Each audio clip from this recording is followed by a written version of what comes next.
नमस्कार.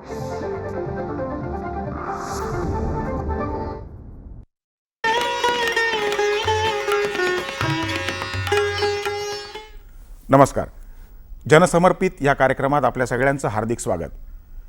खरं तर जनसमर्पित हा दूरदर्शनवरचा एक विशेष कार्यक्रम आहे आणि तो एका विशेष व्यक्तिमत्वाला आपण समर्पित करत आहोत.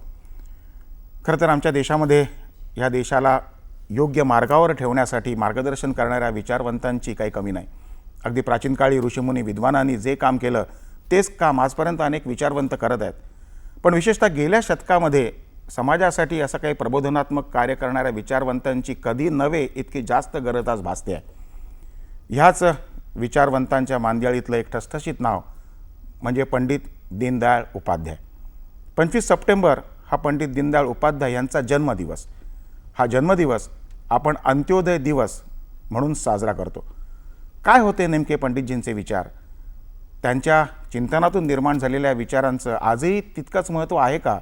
या सगळ्याचा वेध आपण आजच्या कार्यक्रमामध्ये घेणार आहोत आणि त्यासाठी आपण काही मान्यवरांना, अभ्यासकांना इथे आमंत्रित केलं आहे.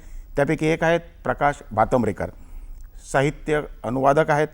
तसंच साहित्य अकादमी दिल्लीचे निवृत्त प्रादेशिक सचिव म्हणून देखील त्यांनी काम केलेलं आहे. त्याचबरोबर आपण आज आमंत्रित केलं आहे प्राध्यापक शेखर चंद्रात्रे यांना, जे उपप्राचार्य आहेत दालमिया महाविद्यालयाचे. Mumbai university and college teachers association अर्थात मुक्ताचे ते अध्यक्ष आहेत आणि अखिल भारतीय विद्यार्थी परिषदेच्या माध्यमातून मुंबई राज्य आणि केंद्र स्तरावर गेली 25-35 वर्ष त्यांनी काम केलेलं आहे. सुरुवात आपण कार्यक्रमाची करताना शेखर चंद्रात्रे यांच्याचकडनं करूया. शेखरजी, हा जो दिवस आहे हा अंत्योदय दिवस म्हणून आता आपण साजरा करतो. अंत्योदय ही नेमकी कल्पना पंडित दीनदयाळ उपाध्यायांची जी होती ती नेमकी काय होती? अंत्योदय या शब्दामध्येच जो अर्थ अभिप्रेत आहे की समाजातल्या सगळ्यात खालच्या थरावर असणारा, जीवन जगणारा, ज्याला आजच्या भाषेत म्हणायचं झालं तर गरिबी रेखेखालचं जीवन जगणारा अशी जी व्यक्ती आहे, त्या व्यक्तीचा उदय जर झाला तर सगळ्या समाजाचा उदय झाला असं आपल्याला म्हणता येतं. आणि त्यामुळे सगळ्या आपल्या आर्थिक नीतीची, ध्येय धोरणांची आखणी करताना कोणत्याही पक्षाचं राज्य सरकार त्या ठिकाणी असू देत, त्यांचा जो पाया आहे, मूलभूत पाया हा असला पाहिजे की हा जो सगळ्यात खालच्या थरावरचा नागरिक आहे, मनुष्य आहे, त्याचं अपलिफ्टमेंट, त्याचा जीवनामधला सुधार, त्याचं जीवनमान हे अधिक चांगलं कसं आपण करू शकू, याचा विचार हा अंत्योदयाचा विचार आहे. हा जो अंत्योदयाचा विचार आज प्रकर्षानं अनेक राज्यांनी आपल्या योजनेमध्ये त्याचा सहभाग केला आहे, तो नेमका मांडला सुरुवातीला पंडित दीनदयाळ उपाध्यायांनी. दीनदयाळ उपाध्याय यांचं जीवन आणि त्यांचे विचार याविषयीची छोटीशी चित्रफीत आमच्या दूरदर्शनच्या विभागानं निर्माण केलेली आपण पाहूया आणि मग ही चर्चा अशीच पुढे चालू ठेवूया. जनसमर्पित. समृद्ध भारत घडविण्यासाठी अनेक महानुभावांनी आपले जीवन समर्पित केलं. त्यातील एक अनमोल व्यक्तिमत्व म्हणजे पंडित दीनदयाळ उपाध्याय. पंडित दीनदयाळ उपाध्याय म्हणजे एक महान देशभक्त, कुशल संघटनकर्ता, साहित्यिक, पत्रकार, दूरदर्शी नेतृत्व जन्मता अंगी बाणवलेलं भारतीय एकात्मवादाचे एकमेव जनक. पंडितजींचा जन्म मथुरा जिल्ह्यातील नगला चंद्रभान येथे 25 सप्टेंबर 1916 रोजी झाला. युवा जोशात राष्ट्रीय स्वयंसेवक संघाच्या देशभक्तीपर कार्यात झोकून देऊन त्यांनी स्वतःला राष्ट्रसेवेसाठी अर्पण केले. देशाच्या वैचारिक आणि शारीरिक जडणघडणीसाठी, राष्ट्र निर्माणासाठी त्यांनी संसार त्याग केला. देशाची सद्यस्थिती पाहता पंडित दीनदयाळ उपाध्याय यांचे विचार आपल्याला तारून नेतील असा एक दृढ विश्वास भारतीय जनतेमध्ये निर्माण झाला आहे. दुसऱ्याच्या सुखात सुख मानून सर्वांच्या ठाई एकच चिरंतन आत्मतत्व चेतना आहे हे ओळखून कार्य केल्यास या देशाला कोणतीही समस्या भेडसावणार नाही, हा विश्वास मनात बाळगून आपण पंडितजींचा जन्मदिवस अंत्योदय दिवस म्हणून साजरा करत आहोत. या अंत्योदय दिनी राष्ट्रभक्त पंडित दीनदयाळ उपाध्याय यांच्या विचारांचे देशभर आचरण होण्यासाठीच आजचा हा कार्यक्रम जनसमर्पित करत आहोत. पंडित दीनदयाळ खऱ्या अर्थानं भारतीय संस्कृतीचे उपासक, भारतीय समाजातली उच्च नीचता नष्ट करून एक एकात्मित असा समाज निर्माण करण्याचं स्वप्न त्यांनी पाहिलं आणि आयुष्यभर त्यासाठी ते झटले.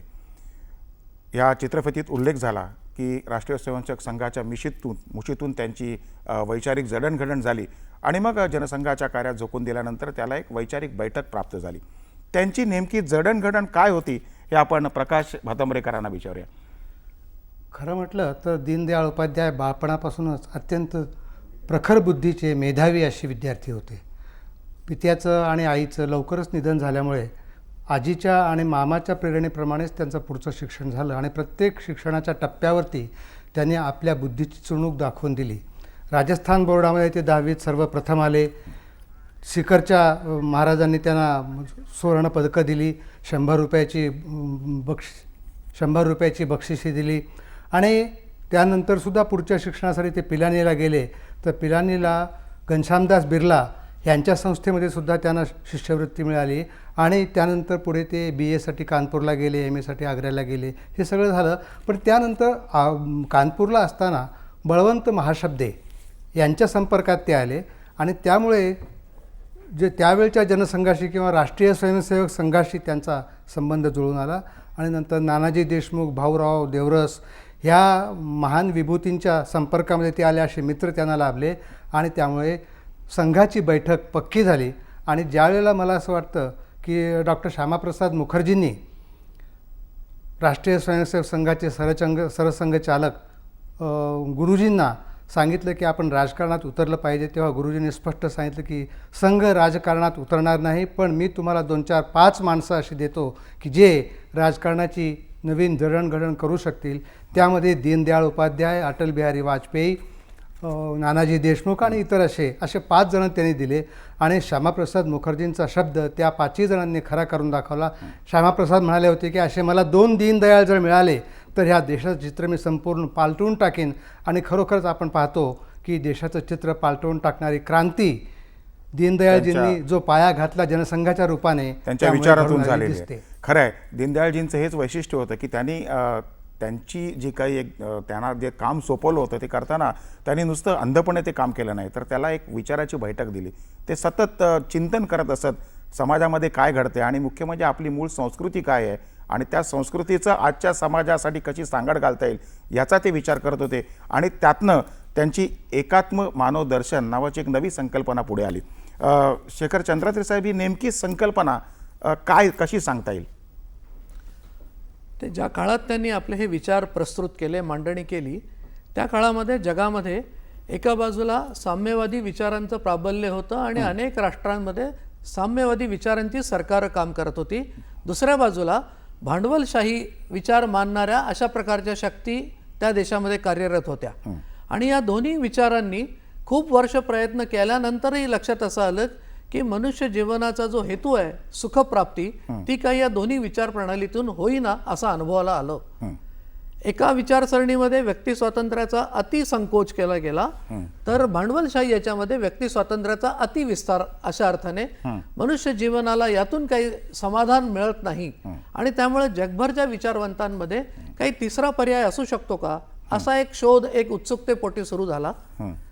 पंडित दीनदयाळजी उपाध्याय यांची भारतीय विचारांची पक्की बैठक असल्यामुळे त्यातून त्यांनी या एकात्म मानव दर्शनाची प्रस्तुती ही त्यातून उत्पन्न झाली की जगभर अशा प्रकारची एका अर्थाने अनागोंदी असताना एक विशिष्ट दिशा आणि त्याला एक व्यापक पायावर ते उभं करणं, त्यांचं दर्शन, या अर्थाने त्यांनी एकात्म मानव दर्शन याची मांडणी केली. एकात्म मानव दर्शनाचा मुख्य गाभा असा आहे की त्या पूर्वीच्या ज्या विचारसरणी होत्या त्या माणसाची भौतिक गरज पूर्ण झाली म्हणजे त्याच्या जीवनामध्ये तो समाधानी झाला, सुखी झाला, असा तुकड्या तुकड्यांनी मानवी जीवनाचा जो विचार होत असे. पंडितजींनी असं मानलं आणि असं म्हटलं की मनुष्याचा असा तुकड्या तुकड्यांनी जीवनाचा विचार होऊ शकत नाही. हा एकात्म मानव दर्शन, ज्याचा अर्थ मनुष्याच्या वेगवेगळ्या ज्या आकांक्षा असतात, वेगवेगळ्या प्रकारच्या त्याच्या ज्या इच्छा असतात, त्याच्या ज्या मिती आहेत वेगवेगळ्या. उदाहरण द्यायचं झालं तर माणसाला जसं शरीर आहे, जसं मन आहे, बुद्धी आहे, तसा आत्मा आहे. आणि त्यामुळे जी कुठली योजना, जी कुठली विचार पद्धती, जीवन पद्धती अवलंबाल, त्याच्यामध्ये या चारही मितींचं पोषण नीट पद्धतीने झालं पाहिजे, तरच माणसाच्या जीवनाला सार्थकता लाभेल. अशा प्रकारचा हा विचार एकत्रितपणे त्यांनी मांडला. खरं आणि देशाचा जो विकास आहे हा संस्कृतीचा विचार प्राधान्यानं पायाशी ठेवूनच होऊ शकतो, याच्यावर दीनदयाळजींची अगदी ठाम धारणा होती. मग ते नेहमी म्हणायचे की जर का तुम्ही अर्थवादी विचार केलात तर समाज भोगप्रधान होईल आणि लालसा किती वाढते त्याला काही अंत नसतो. जर का तुम्ही राजनीतिवादी झालात तर समाज अधिकार प्रधान होईल. एक अधिकार मिळाला तर अजून मिळाव्या, अधिक सवलती मिळाव्यात अशी समाजाची अपेक्षा वाढेल आणि अंतिमतः तो समाज कधी सुखी होऊ शकणार नाही. जर तुम्ही संप्रदायवादी झालात तर एखाद्या विचारसरणीचं तुम्ही गुलाम व्हाल, पण तुम्ही जर का संस्कृतीवादी झालात तरच आपल्या संस्कृतीतल्या ज्या मौलिक तत्वांवर भर देऊन बाह्य गोष्टीला पूर्ण स्वातंत्र्य घेऊन भोगाऐवजी त्याग, अधिकाराऐवजी कर्तव्य आणि असहिष्णुतेऐवजी विशाल एकात्मतेचं महत्त्व आपल्याला प्राप्त होईल. आणि मला वाटतं ही जी धारणा, भारतीय संस्कृती हा पाया त्यांनी तो धरला, त्याच्या बाबतीत अजून काय सांगता येईल आपल्याला भातंब्रेकर साहेब? नाही, मला असं म्हणायचं थोडीशी मी पुस्ती जोडतो चंद्रात्री साहेबांच्या, की भांडवलशाही अर्थव्यवस्था त्यावेळेला फोफावत होती. एकीकडे महात्मा गांधींचा यांत्रिकीकरणाला थोडासा विरोध होता, ग्राम संस्थांकडे त्यांचा जास्त भर होता. दुसरीकडे शोषण, आपलं भांडवलशाही व्यवस्था अमेरिकेमध्ये फार वेगात पसरत होती आणि भांडवलशाही मुख्यतः शोषणावर आधारित असते. आणि शोषण थांबवण्यासाठी म्हणून एक समाजवाद आला आणि त्यालाही आणखीन एक पूरक म्हणून भाकरीचा तत्व सांगणारा साम्यवाद आला. हे सर्व तत्व संपूर्ण माणूस घडवण्यासाठी किंवा संपूर्ण समाज चिंतनासाठी अपुरे पडत होते. त्यामुळे एकात्म मानवतावाद हा नवीन विचार पंडितजींना मांडावा लागला. या एकात्म मानव दर्शनाबरोबर एकात्म आर्थिक दर्शन देखील त्यांच्या विचारसरणीत घडतं. ते कसं काय घडतं चंद्रात्री साहेब? मनुष्याच्या जीवनाचा विचार करताना सर्वांगाने केला पाहिजे असं पंडितजी आग्रहाने मांडत असत.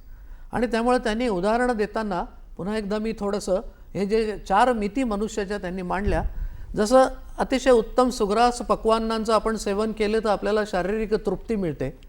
एखादा कलाकार जो असतो तो आपल्या कलेच्या मस्तीमध्ये देहभान हरपून त्याचा आनंद तो घेतो, हा मानसिक आनंद आहे.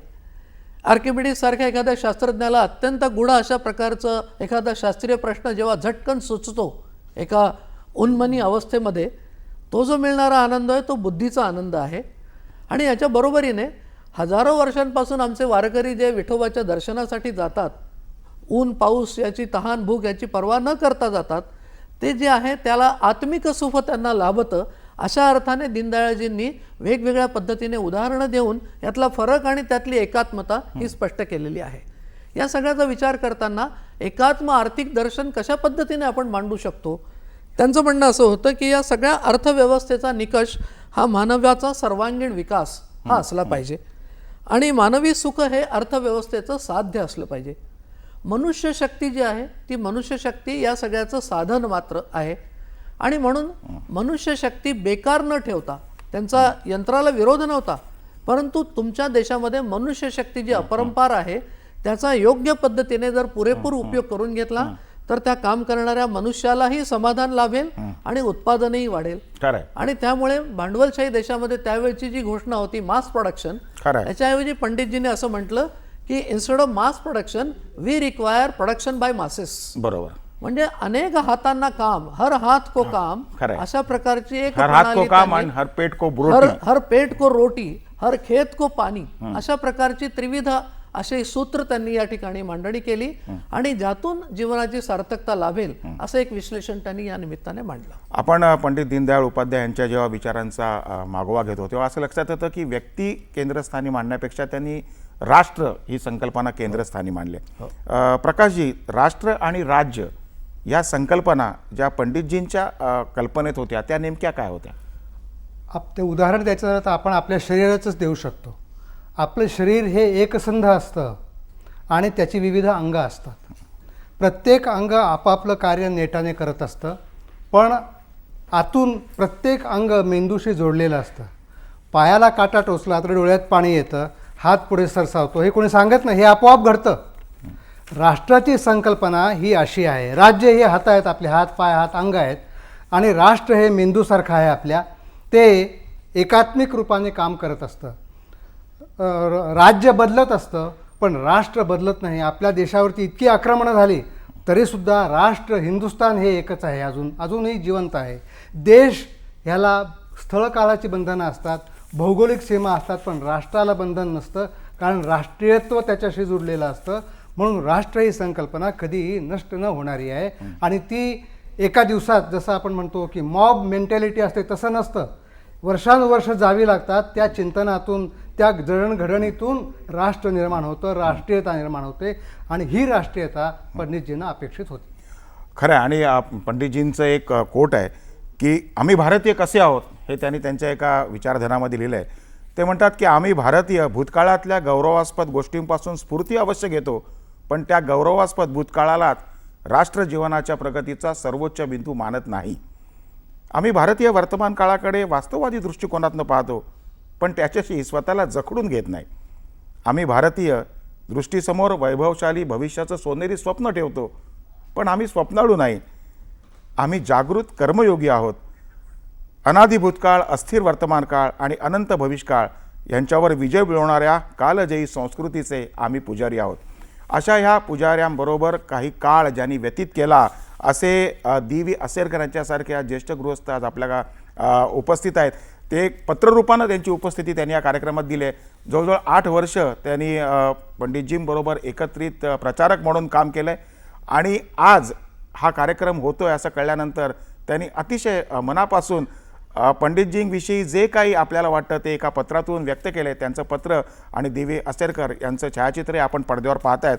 असेरकर असं म्हणतायत की विचार आणि कृती यांच्या दृष्टीनं पंडितजी एक थोर विचारवंत होते. उपेक्षितांचे उद्धार कार्य शिक्षणाद्वारे तसंच उद्योग विकास ग्रामोद्योगाद्वारे त्यांनी अतिशय नेटानं केलं. भारतीय संस्कृतीच्या शाश्वत तत्वावर आधारित विकास त्यांना अपेक्षित होता. राजकारण हा त्यांचा आवडीचा विषय नव्हता, पण परिस्थितीनं लादला गेला असला तरी एकदा त्यात गेल्यावर त्यांनी पक्षाची संघटना चांगली बांधून विकसित केली. ते एक थोर विचारवंत होते आणि पक्षाध्यक्षपदी नियुक्ती झाल्यावर त्यांनी पक्षाच्या रचनेवर विकासावर भर दिला आणि पक्षाला उच्चस्थानी घेऊन पोचले. असेरकर साहेब, धन्यवाद. तुम्ही त्यांच्याबरोबर 8 वर्षाचा सहवास तुम्ही लाभला. तुम्ही स्वतः युगद्रष्टे म्हणून त्यांच्यावरचं पुस्तकही लिहिलेलं आहे. त्यांच्याच संकल्पनेवर आधारित त्यांच्या पश्चात देखील आपण एक 40 वर्षाच्या अभ्यासातनं एक पुस्तक प्रकाशित केलेलं आहे. त्या दोन्ही पुस्तकांची छायाचित्र आपण पडद्यावर बघूया. पहिलं पुस्तक त्यांचं जीवनदर्शन जे तुम्ही घडवलं आहे ते युगद्रष्टे पंडित दीनदयाळ उपाध्याय चरित्र आणि विचारदर्शन हे पुस्तक आपण लिहिलं की ते आज मला वाटतं महाराष्ट्रातल्या मराठी जनतेला एक फार मोठा ठेवा आहे. आणि तसंच दुसरं पुस्तक आपण 40 वर्षाच्या चिंतनातनं त्यांच्या मृत्यूनंतर, खरं तर ही जी कल्पना आहे युगानुकूल विकास देशाचा, ही कल्पना त्यांच्याशी चर्चेतनं तुमची पुढे गेली, परंतु दुर्दैवानं आपले सगळे विचार पूर्ण करण्याएवढं दीर्घ आयुष्य पंडित दीनदयाळ उपाध्याय यांना लाभलं नाही. त्यामुळे युगानुकूल समाज परिवर्तन हे त्यांच्या पश्चात जवळजवळ 40 वर्षाच्या अभ्यासाने तुम्ही हे पुस्तक पूर्ण केलं. आज हाच विषय घेऊन आपण पुढे जाऊया चंद्रात्रेंना. की आसरेकर म्हणतात की राजकीय काम करणं हा त्यांचा पिंड नव्हता, तो त्यांच्याकडे लादला गेला किंवा ओघाओघानं आला, तरी त्यांनी त्यात काय केलं, काय म्हणाल त्याविषयी? हे अगदी खरं आहे की पंडितजींचा स्वभाव हा राजकीय पिंड त्यांचा नव्हता. त्यांना सामाजिक काम प्रसिद्धीपासून परांमुख राहून दूर राहून करण्यामध्ये अधिक रस होता. परंतु जेव्हा त्यांना सांगण्यात आलं, श्री गुरुजींनी जेव्हा हे सांगितलं की तुम्ही आता राजकीय क्षेत्रात काम करायचं आहे, एकदा हे सांगितल्यानंतर मग त्यांनी मात्र स्वतःला मागचा पुढचा विचार न करता त्या क्षेत्रामध्ये झोकून दिलं. पण आपली जी विचारांची बैठक आहे, आपलं जे मूलभूत चिंतन आहे भारतीय चिंतन, ते तसंच कायम ठेवून ते चिंतन राजकीय जीवनाला आपल्याला कसं अप्लाय करता येईल, त्याचं प्रतिबिंब राजकीय जीवनात सुद्धा कसं पाडता येईल, याचाच विचार करत त्यांनी आपलं आचरण तसंच ठेवलं.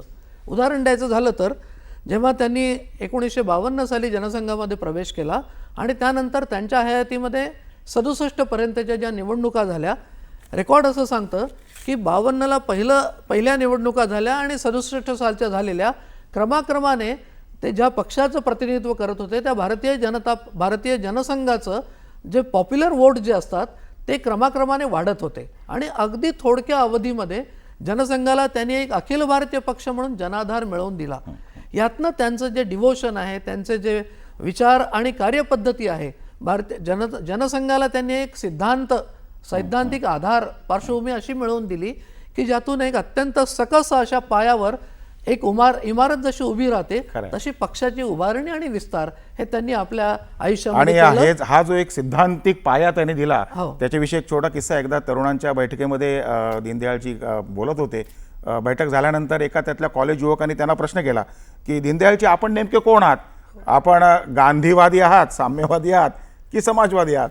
त्याच्यावरती एका क्षणामध्ये पंडितजी म्हणाले की मी समन्वयवादी आहे. मला वाटतं हा जो त्यांचा विचार आहे, सगळ्यांना घेऊन बरोबर जाणं, आणि त्यासाठी त्यांची स्वतःची राहणी देखील अत्यंत साधी होती. म्हणजे धोतर आणि वरती बनियन, अगदी अशा इतक्या साध्या पद्धतीत ते राहत. त्यांच्या साधी राहणीविषयी काय सांगता येईल बातनपडेकर साहेब? साध्या राहणीचं त्यांचं असं म्हणतात की ते एका पिशवीत आपले 2 ड्रेस घेऊन फिरायचे. हो.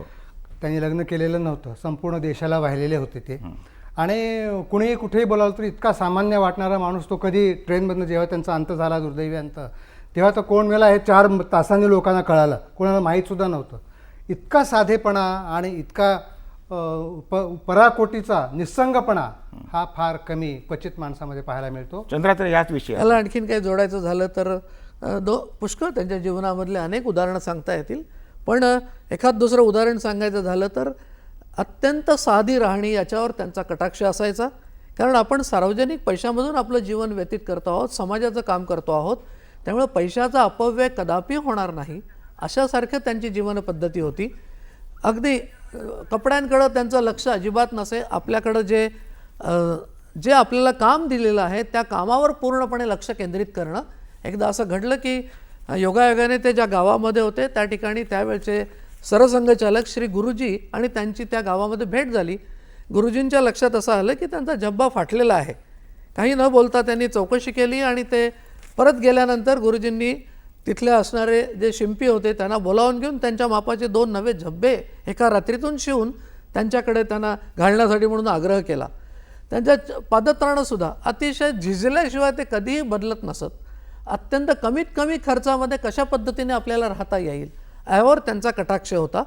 असं म्हणता येईल जवळजवळ की महात्माजींची जी विचारसरणी होती त्याला अनुसरून आणि त्या प्रकारचंच त्यांचं जीवन, जसं बापूजी असं म्हणत असत की कन्झम्पशन किती असावं, उपभोग एखाद्या गोष्टीचा जीवनामध्ये किती घ्यावा, तर त्यांचं जे म्हणणं होतं नीड बेस्ड मिनिमम, किमान गरजेवर आधारित एवढाच उपभोग मनुष्याने घेतला तर निसर्गाची जी सगळी साधन सामुग्री आहे ती सगळ्या मानवसृष्टीला पुरेशी पडू शकतील. हो, ते म्हणायचं की निसर्ग हा प्रत्येकाची गरज पूर्ण करू शकेल पण प्रत्येकाचा हव्यास पूर्ण करू शकणार नाही.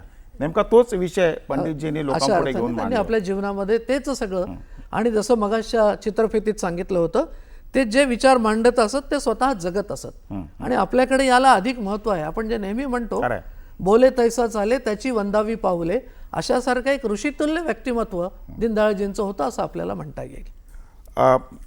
ह्या सगळ्या विचारधारेवरून आपल्या लक्षात येईल की माणसाचे संस्कार कुठल्याही मुशीतले असले तरी आपण जे जगतोय किंवा आपल्या देशातली बहुसंख्य जनता जी जगते तेच जीवन जर का आपण जगलो तर मला वाटतं आपण त्या समाजाचं नेतृत्व करायला अधिक ठसठशीतपणे पात्र ठरतो, लायक ठरतो. ह्या संदर्भात जर काय विचार करायचा झाला तर पंडित दीनदयाळजी हे खऱ्या अर्थानं आमच्या देशातल्या तळागाळातल्या जनतेचे नेते होते असं कसं सांगता येईल? प्रतिनिधी होते, नेते प्रतिनिधी होते. नेते सुद्धा ते स्वतःला नेते सुद्धा नाही, प्रतिनिधी होते असं म्हणायला हरकत नाही. त्या शोषणावर आधारित विचारसरणी जी असते ती कशी भिन्न भिन्न असते आणि आमची संस्कारित भारतीय विचारसरणी कशी भिन्न असते ह्याचं उदाहरण देताना त्यांनी एका ठिकाणी म्हटलंय की आपण धंद्यामध्ये सचोटीचा उल्लेख करतो. अमेरिकन माणूस असं म्हणतो की honesty is business policy. European माणूस म्हणतो ऑनेस्टी इज बेस्ट पॉलिसी. पण भारतीय संस्कृती असं म्हणते की honesty is not a policy, honesty is a principle. ते आमचं तत्व आहे, त्याचा गाभा आहे आमच्या संपूर्ण विचाराचा, आमच्या संपूर्ण संस्कृतीचा. आणि हा विचार मांडला आणि पुढे केला आणि तो जर प्रचारित झाला तर मला असं वाटतं की सचोटीला दुसरा पर्याय येणार नाही. हे दीनदयाळजींनी आपल्या वर्तनातून दाखवून दिलं. चंद्रात्रे, दीनदयाळजींनी हे जे विचारधन आपल्यापुढे मांडलं आहे त्याला आता जवळजवळ 50 वर्ष उलटून गेले. गेल्या 50 वर्षात तर जग आणि आपला देशही खूप झपाट्यानं बदलला आहे. या बदलाच्या वेगात सुद्धा आजही त्यांचे विचार आपल्याला तितकेच मार्गदर्शक वाटतात? मला असं वाटतं की त्यांचे विचार कधी नव्हे ते आज इतके सुसंगत आहेत आणि इतके निकडीचे आहेत की त्याचा सर्व राजकीय पक्षाच्या कार्यकर्त्यांनी त्याचं परिशीलन केलं पाहिजे, त्याच्यावर विचार केला पाहिजे आणि कशा पद्धतीने आपण हे आपल्या जीवनामध्ये प्रतिबिंबित करू शकू ह्याचा नक्की विचार केला पाहिजे. कारण अंतिमतः या विचारांनी जीवन जगणं हे सर्व मानवजातीसाठी सुखकारक आहे अशी त्यांची धारणा होती आणि ते आजच्या घडीला तर अधिक आवश्यक आहे. आणखीन अधिक विचार करायला गेलं तर लक्षात असं येतं की पंडितजींची जी मूलगामी दृष्टी होती जीवनाकडे, मनुष्य जीवनाकडे आणि यांच्याकडे बघण्याची, समाजाकडे, त्याच्यामध्ये त्यावेळच्या काळामध्ये पाश्चात्यांची जीवनदृष्टी काय होती, ते प्रत्येक गोष्ट हे खंडित या अर्थाने वेगवेगळ्या स्वरूपात बघत असत. पंडितजींचा मूलचिंतन जे सांगतं त्याच्यामध्ये मनुष्य हा आयसोलेशनमध्ये जगू शकत नाही. ह्या जीवसृष्टीमधला प्रत्येक व्यक्ती, प्रत्येक घटक हा एकमेकांशी जोडलेला आहे आणि त्यामुळे व्यक्तीनंतर त्याची समष्टी म्हणजे त्याचं कुटुंब आणि त्याचा समाज, त्याच्यानंतर परमेष्टी, सृष्टी त्याच्यामध्ये येते आणि सृष्टीच्या नंतर परमेष्टी, याचा अर्थ सृष्टी आणि अन्यही पलीकडचं जे आहे, अशा सगळ्यांचं मिळून समन्वयाने हे जीवन घडत असतं. हा एकात्म विचार त्यांनी आपल्या जीवनामध्ये मांडला आणि तो सगळ्या या विचारवंतांच्या चर्चेमधून यामधून पुढे आणला. प्रकाशजी, एका वाक्यात की आज नेमका यांच्या विचारातलं काय आपण पहिल्यांदा पचवायला पाहिजे? पचवायला पाहिजे. त्यांनी सांगितलं की संस्कृतीचं रक्षण करणं हे उद्दिष्ट नसून तिला गती देऊन सजीव व कार्यक्षम बनवणे हे मुख्य उद्दिष्ट आहे. नुसते इतिहासाचे गोडवे गाऊन इतिहास घडवता येत नाही, इतिहासात रममाण होणारे इतिहास घडवत नसतात, हे त्यांनी आपल्या कृतीने दाखवलं. संस्कृतीला गती देऊन आपल्याला पुढे जायला पाहिजे. म्हणजे मुळात संस्कृती ही त्याचा पाया आहे हे पंडितजींनी नेमकं ओळखलं होतं. आपल्या 51 वर्षाच्या उण्यापुऱ्या आयुष्यात पंडित दीनदयाळजींनी भारतीय संस्कृती, भारतीय राष्ट्रीयत्व, लोकशाही, अर्थनीती, समाजवाद, हिंदुत्ववाद, कृषी, विज्ञान, राज्यघटना या सगळ्या बाबतीत अतिशय मोलाचं असं चिंतन केलं आणि मौलिक वैचारिक योगदान या देशाला दिलं. केवळ शतकातूनच नव्हे तर मला वाटतं युगातनं असा एखादा प्रतिभासंपन्न चिंतनशील विचारवंत जन्माला येतो आणि त्याच्या चिंतनाच्या संचिताचं जे सार आहे ते मला वाटतं पुढच्या अनेक पिढ्यांना युगानुयुग ते उपयुक्त ठरतं. भारताच्या मातीत जन्माला आलेले, या मातीशी एकरूप झालेले आणि या मातीला भौतिक आणि पारमार्थिक वैभवानं नटवण्याची आकांक्षा बाळगणारे कर्मयोगी आपल्यातून निघून गेले अशा वेळी, ज्यावेळी देशाला त्यांची सगळ्यात जास्त गरज होती. त्यांच्या अमानुष हत्येनंतर त्यांचे विचार संपणार नाहीत, तर ते विचार तसेच अमोघ ठरणार आहेत. भारताला पुन्हा एकदा जगद्गुरू पदाचा मान मिळवून देण्याचा ध्यास घेतलेल्या या जनसमर्पित व्यक्तिमत्वाला आदरांजली वाहताना आपण त्यांच्या विचाराला पुढे नेण्यासाठी कटिबद्ध राहण्याची एक संकल्प करूया. आज आपण दोघं इथे आलात आणि अत्यंत कमी वेळात आपण पंडितजींच्या विचारांचं नेमकं मूल्यमापन आणि त्यांच्या विचारांची दिशा या कार्यक्रमाला सांगितलीत, त्याबद्दल आपल्याला मनापासून धन्यवाद. हे विचार आपण ऐकले असाल आणि आपण त्याची उपयुक्तता लक्षात घेऊन पुढे मार्गक्रमण कराल असा विश्वास वाटतो. धन्यवाद.